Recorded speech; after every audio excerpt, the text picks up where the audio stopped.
Hi all welcome to NRMRP. Today நம்ம என்ன பார்க்க போகிறோம் அப்படின்னா, போன வீடியோவில் நம்ம வந்துட்டு கொஸ்டின் அண்ட் ஆன்சர் ஃபார்மகாலஜியில் எக்ஸ்பிளனேஷனோட பார்த்தோம். 4 ஆன்சருக்குமே எக்ஸ்பிளனேஷனோட பார்த்தோம். இப்போ அதோட கண்டினியூட்டி பார்ட் 2 இந்த வீடியோவில் பார்க்கலாம்.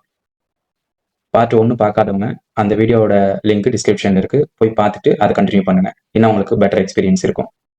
சரி, வாங்க பார்க்கலாம். ஃபர்ஸ்ட் கொஸ்டின் பாருங்க. Seventh question. Side effect of zidovudine in AIDS patient is. Zidovudine அப்படிங்கிறது ஒரு ஆன்டிவைரல் ட்ரக். இந்த ஆன்டிவைரல் ட்ரக்கை வந்து எய்ட்ஸில் யூஸ் பண்ணும்போது அவங்களுக்கு என்ன மேஜராக சைடு எஃபெக்ட் வருது அப்படிங்கிறது தான் கொஸ்டின். அதில் ஆன்சர் 1 மேக்லோபிளாஸ்டிக் அனிமியா, அடுத்து peripheral neuropathy, bone marrow depression, pancreatitis அப்படின்னு சொல்லிட்டு 4 ஆப்ஷன் கொடுத்துருக்காங்க. ஓகே, ஜூடோவுடின்னா என்னன்னு தெரிஞ்சிருச்சு. அடுத்து எய்ட்ஸ் பற்றி எல்லாருக்குமே தெரியும். ஓகே, ஃபர்ஸ்ட் எடுத்த உடனே மேக்லோபிளாஸ்டிக் அனிமியா அப்படின்னு சொல்லிட்டு ஒரு ஆன்சர் கொடுத்துருக்காங்க. மேக்லோ பிளாஸ்டிக் அப்படின்னா என்ன? மேகலோ அப்படின்னா பெருசு அப்படின்னு அர்த்தம். பிளாஸ்டிக் அப்படின்னா பிளாஸ்ட் ஆகிறது, வெடிக்கிறது. ஸோ இப்போ பெருசாகி வெடிக்கிறது. ஸோ இப்போ அனீமியா அப்படின்னாவே அது வந்து ஆர்பிசி செல்ஸை குறிக்குது. ஸோ அப்போ வந்து ரெட் பிளட் செல்ஸ் பெருசாகி வெடிக்கக்கூடிய விஷயத்தை தான் மேக்லோபிளாஸ்டிக் அனீமியா அப்படின்னு சொல்லி சொல்கிறோம். அடுத்தது ஆன்சர் பியில் வந்து பெரிஃபரல் நியூரோபதி. பெரிஃபரல் அப்படின்னாவே நரம்பு மண்டலம்னு அர்த்தம். நியூரோ அதான் நரம்பு மண்டலம், பதி அப்படின்னாவே வலி. ஸோ இப்போ பெரிஃபரல் சிஸ்டத்தில் இருக்கக்கூடிய நெர்வ் பெயினை தான் வந்து பெரிஃபரல் நியூரோபதின்னு சொல்கிறோம். அடுத்தது போன் மேரோ டிப்ரெஷன், சப்ரெஷன். நம்ம போனுக்குள்ள இருக்கக்கூடிய மேரோ அதை வந்து சப்ரஸ் பண்ணி அழுத்தி அதை ஸ்டாப் பண்ணி வைக்குது. அப்போ போன் மேரோட ஃபங்க்ஷன் சப்ரெஷன் ஆச்சுன்னா என்னென்னலாம் நடக்கும். அடுத்து ஆன்சர் டியில் வந்து பேன்கிரியா டிட்டிஸ் அப்படின்னு இருக்கு. டைட்டிஸ்.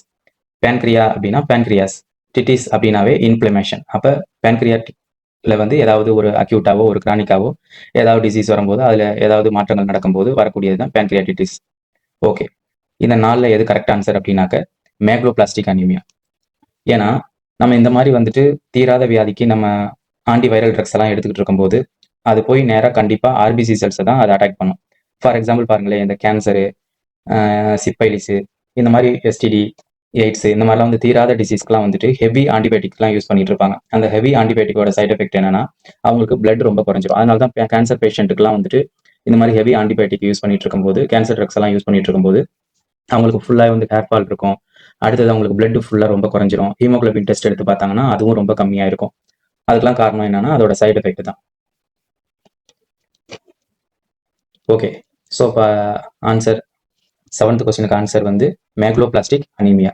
சப்போஸ் இந்த இடத்துல வந்து பேன்கிரியாட்டிட்டிஸ்க்கு பதிலாக லிவர் டாக்ஸிசிட்டி கொடுத்துருந்தா கொஞ்சம் கன்ஃபியூஸ் ஆயிருக்கும். ஏன்னா அதுவும் இதோட சைட் எஃபெக்ட் தான். லிவர் டாக்ஸிசிட்டி மேக்ஸிமம் ட்ரக்ஸ்க்கு வரும். ஸோ அதனால அது கொடுக்கல. வேற என்ன வந்து இந்த ஜூடோவுடினோட மெயின் சைட் எஃபெக்ட் அப்படின்னு பார்த்தோம்னாக்க லிவர் என்சைமை வந்து இன்க்ரீஸ் பண்ணி விட்டுரும். அடுத்தது வந்துட்டு நெயில் இருக்குல்ல நம்மளோட நகம், அந்த நெயிலோட கலரை வந்து டிஸ்கலரேஷன் பண்ணிடும். இந்த 3மே வந்து ஜூடோவுடினோட சைடு எஃபெக்ட். ஆக்சுவலாக இதில் வந்து ஜூடோவுடின் என்ன பண்ணும் அப்படின்னா மேக்லோபிளாஸ்டிக் அனிமியா ஏற்படுத்துறதுக்காக விட்டமின் B12 ஃபோலிக் ஆசிடோட டெஃபிஷியன்சி அதிகப்படுத்தி இந்த மேக்லோபிளாஸ்டிக் அனிமியா லெவலுக்கு கொண்டுட்டு வரும். ஓகே, அடுத்த question. Amyl nitrate is used as an antidote for.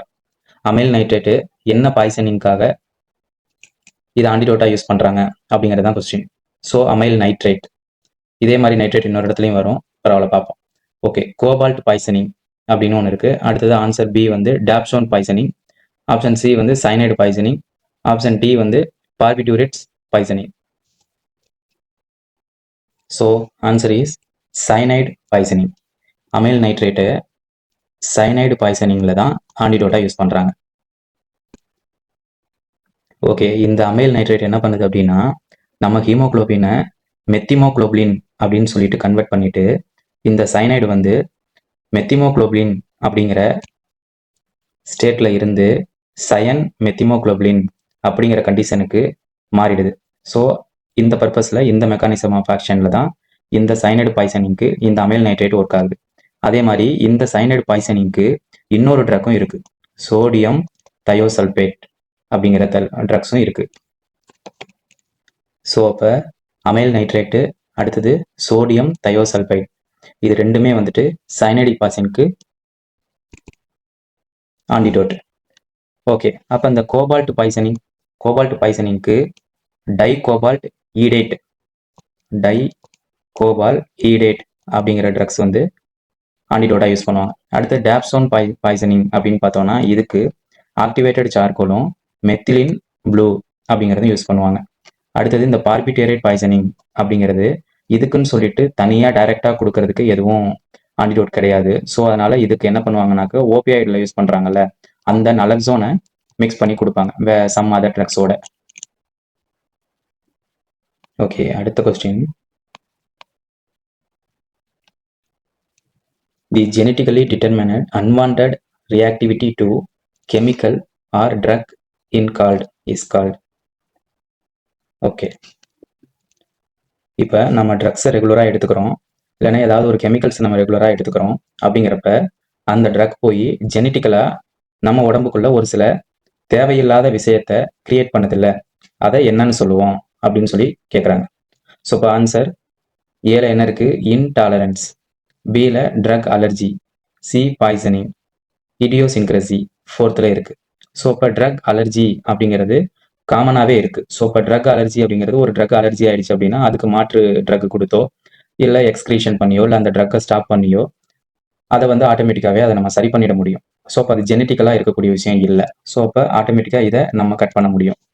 அடுத்தது பாய்சனிங்னு இருக்கு. ஸோ இப்போ ஜெனட்டிக்கலி அப்படின்னு ஒரு வேர்டு வந்துருச்சு.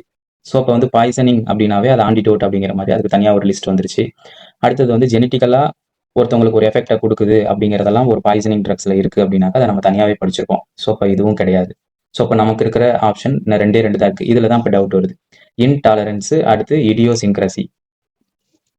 ஸோ அடுத்து இன்டாலரன்ஸ் அப்படின்னா அந்த ட்ரக்கோட ஒரு எஃபெக்ட் அதோட வீரியத்தை பொறுத்து கொள்ள முடியாமல் இருக்கிறது அந்த பேஷண்ட்டால். ஸோ அப்போ இதுவும் மேட்ச் ஆகாத மாதிரி தெரியுது. ஸோ அப்போ வந்து நமக்கு இடியோசின்க்ரசி அப்படிங்கிறது தான் வித்தியாசமான வார்த்தையாக தெரியுது. ஸோ இப்போ இடியோசின்க்ரசி அப்படின்னா